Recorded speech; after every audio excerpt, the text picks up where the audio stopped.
Hello, in this video we are going to see how we can create a calculator using Python. So here I'm going to define some input variables. First one is the input x. So for that I'm going to store some floats. So here we have to say float. Now inside this I will pass in input function. So we can print the x now to see what will happen. So let's go ahead and run. So if I say 2 here, we got 2.0. okay, now there are no such type called double here, so that's why we use float. So we can get some here. We can show some message, enter num1, and then we can say y is equals to float input, enter num2. Okay, now what I'll do, just ask some another input. So I will say symbol is equals to input.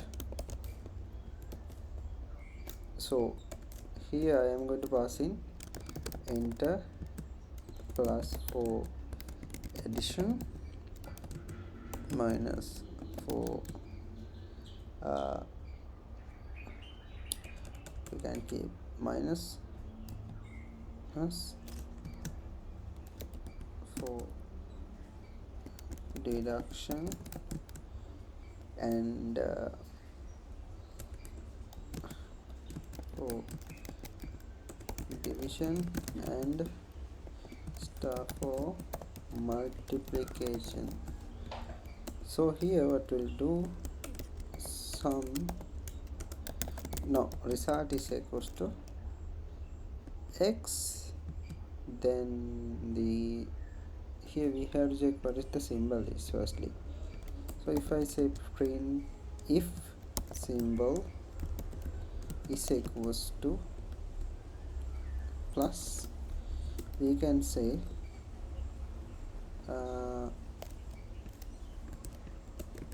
result is equals to x, and then I will say result is equals to 0 firstly. So x plus y. We can do similarly for others. Else if symbol is equals to minus, so the deduction will be happen. So other things, so if I say division will be happen. So the final one, we are not going to use else statement, because if user enters something wrong, we can use the else statement to detect that. So here I'm going to run this. By running this we should show some error, because this else if statement, I don't know what is the key. That should be elif